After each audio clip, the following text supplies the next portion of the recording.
We are going to occupy every space. And we have been gentlemen for far too long. We are now going to appropriate our place because we have a contribution to make. We want to be at the table because we are told the risk of not being at the table is that you could be in the menu.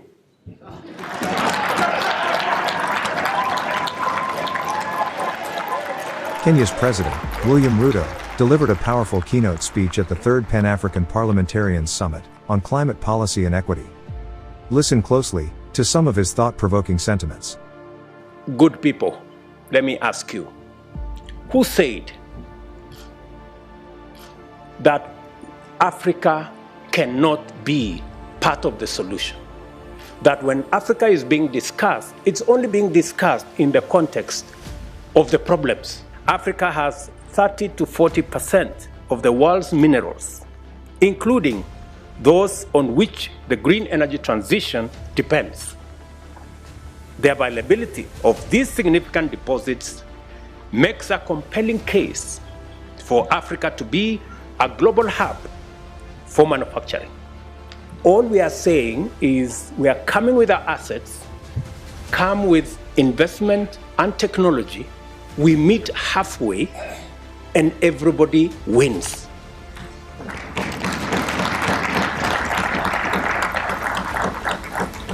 That's all we are saying. Instead of exporting the iron ores and the bauxite to be processed in Europe and China, if the decision was reversed so that we still get the same steel, but this time round, it is processed in Africa.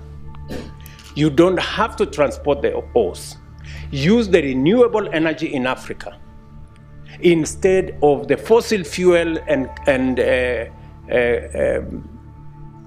carbon energy in Europe. It is a simple decision. We will still get the steel for everybody, but let's change the paradigm. Instead of transporting iron ore and engaging in huge footprints of carbon, let us process the iron ores and the bauxite in Africa. And we are willing, once it is processed in Africa, we will sell the steel to our friends. We will do two things. We will have created jobs in our continent. We will have done green for everybody, green industrialization for everybody. We will have reduced emissions for everybody. And we will have contributed to solving this big equation of carbon emissions. Let me also say the following, that as nations, the whole reform agenda around the AU is a necessary imperative. It is not possible for us as states, as governments,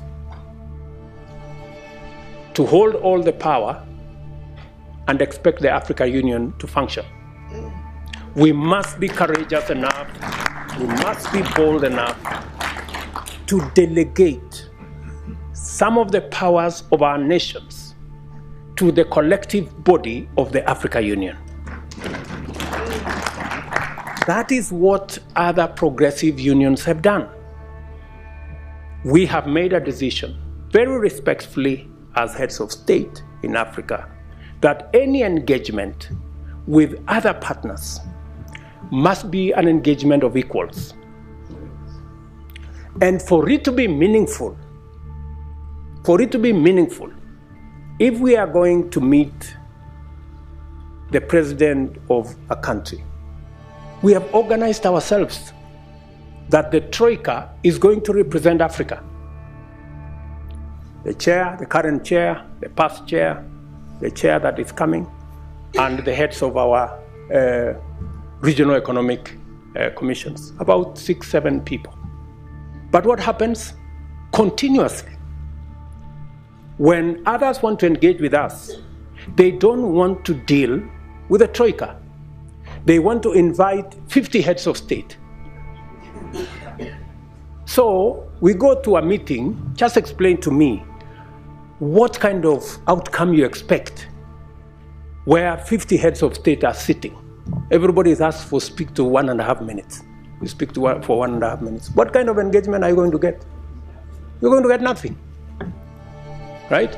The best that you get is photographs.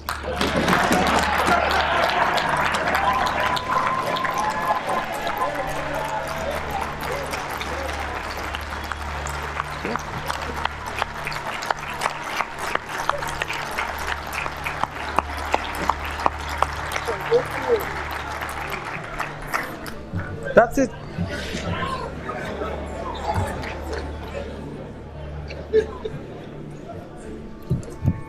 Some of the people who invite us to these meetings tell us, if you don't come, there will be consequences. So, all of us are forced to go to a meeting that has no meaningful outcome because of blackmail. This is not right, good people. So, if you are one head of state and you want to engage all these people, surely, are you sincere? You know, in engaging in a crowd? Because some of these good people, they want to avoid any commitments, you know? They want to avoid any meaningful engagement. They just want a baraza and okay, pictures, and then we go. Dinner, and then... I mean, good people, we have food in our countries, at least. We can eat at home.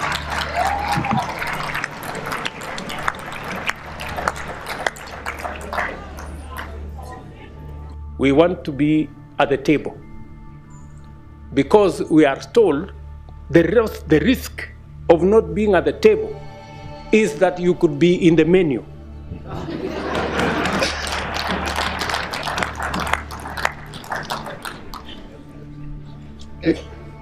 Do you understand?